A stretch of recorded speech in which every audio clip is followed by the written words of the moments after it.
할렐루야. 좀 어색합니까? 어색하더라도 우리 이런 예배의 모습, 또 이런 예배 가운데에서도 우리 하나님의 크신 은혜를 경험하는 이 시간 되기를 원합니다. 온라인으로 예배를 드리는 성도 여러분은 뭐 달라진 거 없다라고 목사님 안 갔나 생각할 수도 있겠지만은, 이게 예배당에서 오신 여러분들은 좀 평소와는 다른 예배의 폼으로 느껴지실 것입니다. 얼른 적응하시기를 바랍니다. 바라기는 오늘 우리가 함께 읽은 이 본문이 여러분의 생활이 되기를 간절히 소망합니다. 특별히 제가 몇 주 동안 자리를 비운 이 기간 동안에도 더 뜨겁게 뿌리 내리기를 우리 주님의 이름으로 축복합니다. 세상의 모든 것에는 목적이라는 것이 있습니다. 목적 없이 태어난 것은 아무것도 없습니다. 그것이 하나님의 창조 섭리이기 때문에 그렇습니다. 편지도 그렇고 글도 마찬가지 아니겠습니까? 그래도 글 쓴 이의 목적이 분명히 있습니다. 오늘 우리가 함께 볼 이 데살로니가 교회를 향한 바울의 편지 역시 분명한 목적이 있습니다. 데살로니가 교회는 바울이 전도 여행할 때 2차 전도 여행 때 세워진 교회라고 볼 수가 있습니다. 아시아를 넘어서 마게도냐 지방으로 들어가게 되는데, 그들이 세운 첫 교회가 빌립보 교회 아닙니까? 그곳에서 복음을 전하였지만 귀신 들린 여종을 고쳐준 그 일로 인해서 문제가 됩니다. 그래서 옥에 갇히게 됩니다. 그 옥 가운데 이 사도행전 16장의 이야기인데요, 옥에 갇힌 이 바울과 그의 일행 실라가 그 옥에 갇혀서 뭘 합니까? 하나님을 찬양합니다. 하나님을 예배합니다. 그랬더니 큰 소동이 일어나요. 옥 문이 열리게 되었습니다. 이런 일들을 겪은 이후에 이 바울 일행은 데살로니가 지역으로 들어가게 되는데, 데살로니가 교회 그 지역에 도착한 바울과 실라는 마침 안식일이 되자 회당으로 가서 그곳에서 복음을 전합니다. 그러면서 그곳에서 몇 주를 머무르면서 예수가 그리스도이심을 증거하면서 다닙니다. 그 복음 증거로 인하여 데살로니가 지역에 있는 많은 사람들이 예수님을 믿게 되었고, 점점 그들이 늘어나게 됩니다. 그런데 그 복음이 증거가 되고 예수 믿는 사람이 늘어나는 사실을 시기하는 자들, 어려워하는 자들, 바울 그 자체를 미워하는 자들이 있었습니다. 정통 유대인들입니다. 그래서 그 불량한 사람들로 인하여 사도 바울이 도망치듯 이 데살로니가를 빠져나오게 돼요. 그러면서 아덴으로 갑니다. 여러분, 이 아덴에서 데살로니가 교회 그 지역 사람들을 생각하는 이 바울의 마음이 어땠겠습니까? 그들에게 복음을 전하고 그렇게 복음을 받아들인 사람들의 안부가 궁금했을 것 아닙니까? 그들에게 더 양육해야 되는데, 그들에게 복음을 더 증거해야 되는데, 근데 그렇게 하지 못하는 아쉬움이 바울에게는 계속 있었습니다. 여건이 안 되었어요. 갈 수도 없는 상황이었습니다. 그래서 바울은 다시 고린도로 가면서 데살로니가 지역에 디모데를 보냅니다. 그리고 디모데가 어떤 소식을 가지고 돌아올지를 궁금해하면서 기다리는 어느 날 디모데가 돌아옵니다. 어떤 소식 가지고 왔습니까? 핍박과 고난과 그 환난 속에서도 신실한 믿음을 지키고 있을 뿐만 아니라 이 어려운 상황 속에서도 서로 사랑하고 예수님의 다시 오심을 기다리고 있더라 하는 그런 디모데의 이야기를 듣습니다. 너무 감격했을 것입니다. 너무 감사했을 것입니다. 어려운 상황 가운데도 믿음 잃지 않고 그렇게 지냈구나. 그러면서 곧바로 편지를 쓰는데요, 그게 바로 데살로니가 전서입니다. 그래서인지 이 데살로니가 전서를 쭉 1장부터 읽어보면은요, 유난히 위로의 글, 칭찬의 글, 격려의 글이 참 많습니다. 복음을 전한 바울, 그 복음을 듣고 복음대로 살려고 노력하는 사람들, 그 아름다운 모습들 아니겠습니까? 바울은 어디에 있든지 복음을 전하려는 원칙을 가지고 있었고 그 원칙대로 그 땅에 들어가서 복음을 증거하고 하나님의 나라를 전했더니 그 땅이 변화되고 그 사람들이 변화되는 그런 원칙을 지켰더니 그들이 그 모습을 보게 된 것입니다. 사람들은 각자 다양한 삶의 방식들이 있습니다. 그 삶의 방식대로 살아갑니다. 자신들이 원하는 또 자신들이 세워놓은 그 모습대로 살아가지요. 예를 들면 아침 일찍 일어나는 것이 내 원칙이다. 아니면은 가장 먼저 기도함으로 하루를 시작하는 게 내 원칙이다.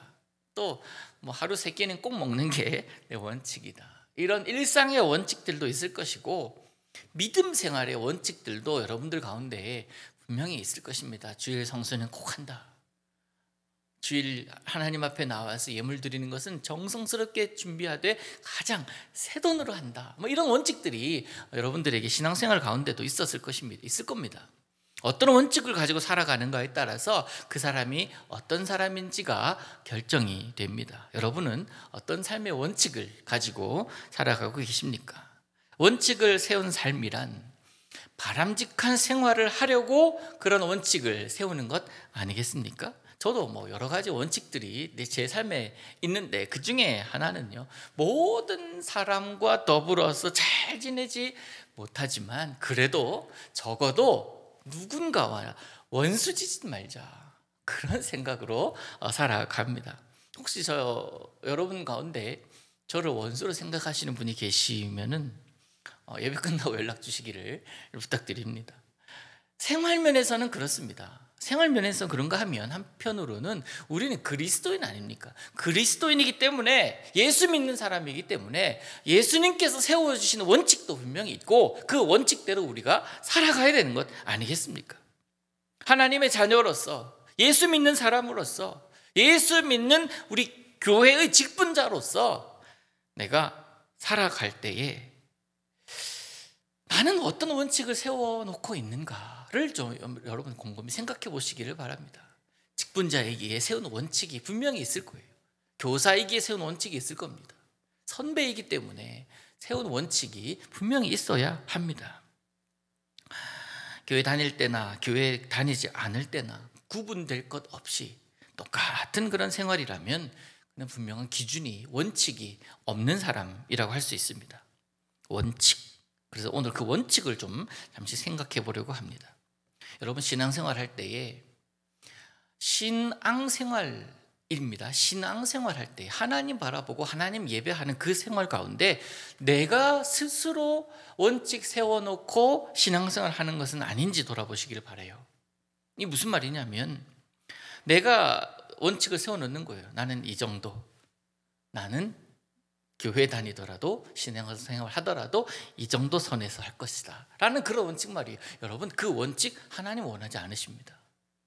하나님이 원하시는 원칙은 나의 모든 것을 드림이에요. 왜? 하나님께서 모든 것을 나에게 주셨기 때문에 그렇습니다. 그래야 공평한 것 아닙니까? 여러분, 예수님을 믿고 교회를 다닌다는 것은 내 원칙을 내려놓는다는 것을 뜻합니다.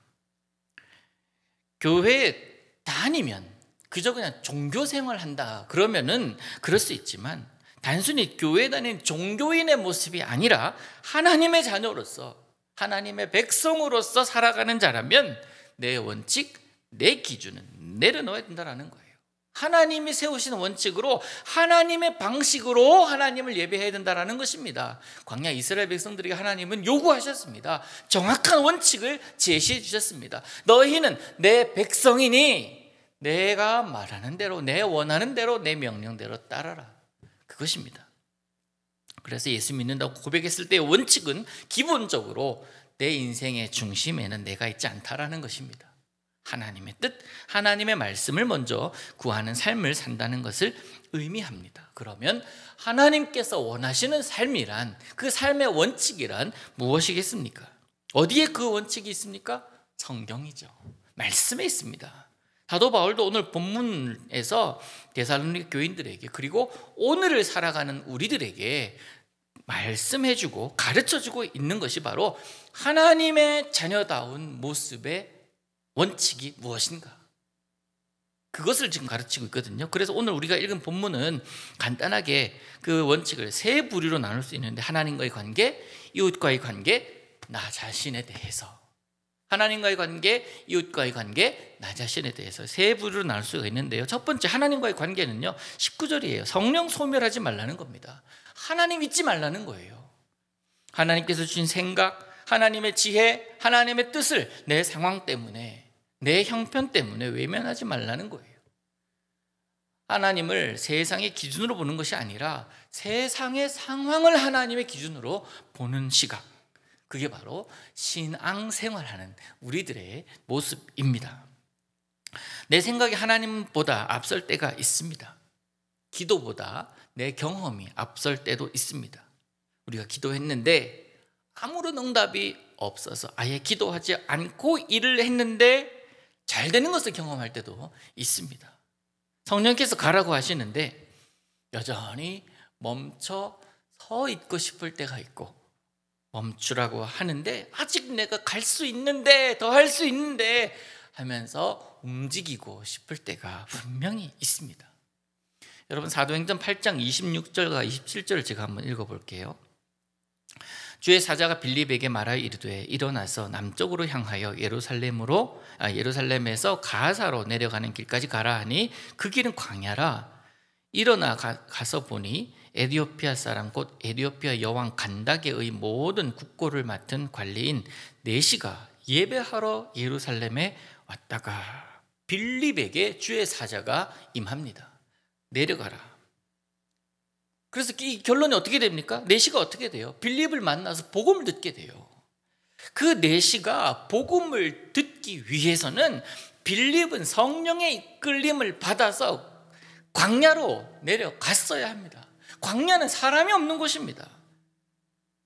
그럼에도 불구하고 빌립은 자신의 판단을, 자신의 상식을, 경험을 내세우지 않습니다. 내려놓습니다. 그리고 주의 사자가 인도하는 대로, 성령께서 이끄시는 대로 갑니다. 그래서 빌립을 성령의 사람이다라고 이야기하는 겁니다. 왜 가야 하는지, 누굴 만나서 무엇을 해야 하는지 하나님께서 구체적으로 말씀하시지 않았습니다. 성령에 감동된 자는 성령의 이끌림을 받아서 가는 자, 이것이 바로 내게 임하신 성령 하나님을 소멸치 않는 행위입니다. 사랑하는 성도 여러분, 여러분이 하나님께서 주시는 그 하나님의 감동, 성령의 이끌림, 그 감동, 그 이끌림으로 살아가시기를 원합니다. 성령을 소멸치 말며 하나님께서 주신 생각, 하나님의 인도하심, 그 성령의 인도하심을 날마다 구하신다면 철저하게 먼저 여러분을 내려놓으시고, 여러분의 생각을 내려놓으시고, 현실을 내려놓으시고 성령의 이끌림을 먼저 구하시기를 축복합니다. 그게 신앙생활입니다. 그게 하나님의 사람의 모습입니다. 그게 첫 번째 원칙이어야 합니다. 여러분, 하나님의 영이 임하면 우리가 상상하지도 못했던 일들이 일어나게 돼요. 이에 대해서 요엘 선지자는 주의 영이 임할 때, 성령이 임하면 어떻게 된다고 합니까? 자녀들은 예언한다 그래요. 젊은이들은 환상을 봅니다. 노인들은 꿈을 꿉니다. 이런 일들이 일어나게 되는 거예요. 그래서 여러분, 이 세상에 바쁘게 살아가고 있는 우리들이지만 하나님의 인도하심에 민감하시기를, 성령의 음성에 반응하시기를 주님 이름으로 축복합니다. 첫 번째가 하나님과의 관계였다면 두 번째는 이제 이웃과의 관계인데요. 본문 13절과 14절을 제가 한번 읽어볼까요? 사랑 안에서 가장 귀히 여기며 너희끼리 화목하라. 또 형제들아 너희를 권면하노니 게으른 자들을 권계하며 마음이 약한 자들을 격려하고 힘이 없는 자들을 붙들어주며 모든 사람에게 오래 참으라. 아멘.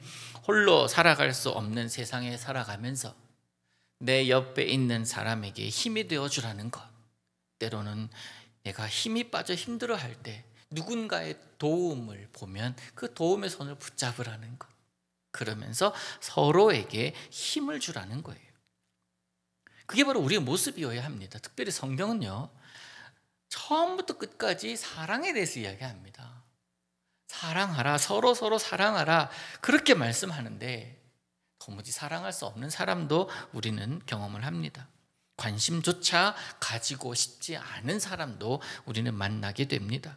또 어제까지는 그렇게 좋았다가 어떤 한 일로 인하여 아주 자꾸 사소한 일이에요. 그 일로 인하여 그 뒤로는 평생 원수가 되어서 살아가는 그런 일들도 우리는 참 많이 겪습니다.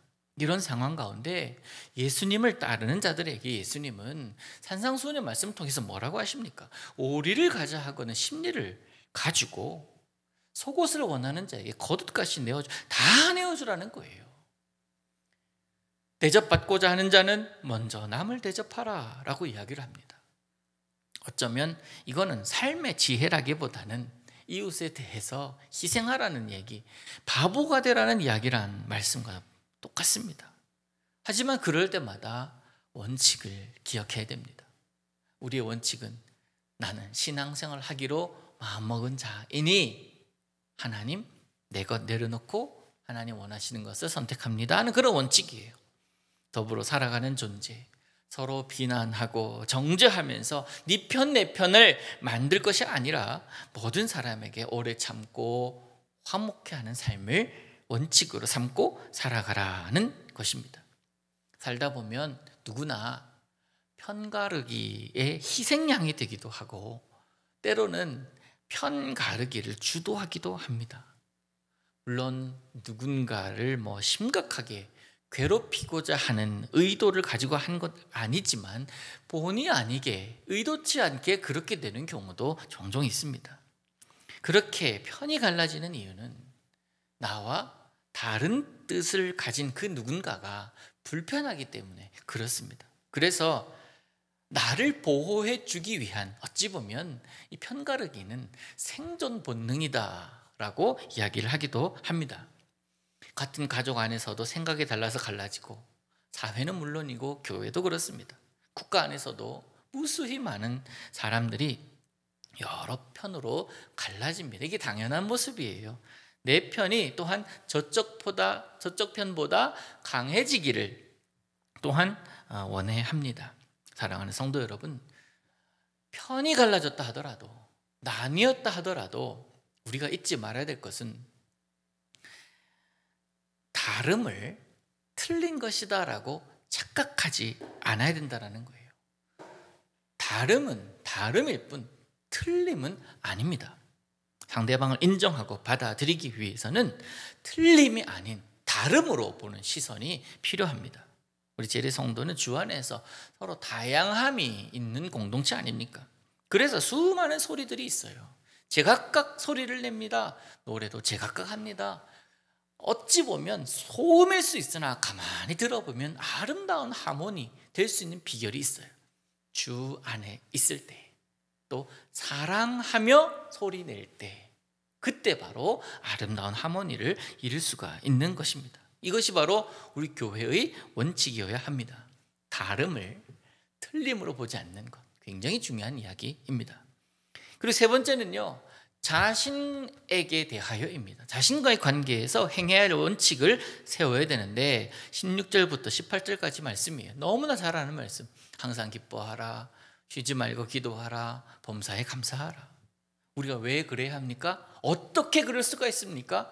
어떻게 항상 기뻐할 수 있습니까? 왜 내가 쉬지 말고 기도해야 합니까? 무엇을 근거로 감사해야 합니까? 왜 그러냐고요? 바로 이어서 나옵니다. 이것이 그리스도 예수 안에서 너희를 향하신 하나님의 뜻이기 때문에, 우리를 향한 하나님의 뜻은 다른 것이 아닙니다. 항상 기뻐하라, 쉬지 말고 기도하라, 범사에 감사하라. 비록 우리를 둘러싸고 있는 현실은 항상 쉬지 말고 범사라는 단어를 쓰기에는 부담스럽습니다. 그럴 수 없다는 것 우리는 잘 알고 있습니다. 우리 귀에 들리는 그런 소식들에 있어서 그렇게 살 수는 없습니다. 현실이 그러지 못하기 때문에 그렇습니다. 그러면 현실이 그렇지 못하고 해서 그럼 우리는 기뻐할 수 없습니까? 기도해야 되는 건 알겠는데 감사까지는 좀 어렵다라고 우리가 판단해야 합니까? 그것도 역시 내 기준이다라는 거예요. 원칙이 정확하게 세워져 있는 사람은 내가 현실이 그렇다 할지라도 현실을 바꾸지 못한다면 내가 생각을 바꾸어서라도 그렇게 살아낼 수 있도록 노력해야 합니다. 상황이 바뀌기를 원하는데 상대가 변하지 않는데 계속 그대로 갈 수는 없잖아요.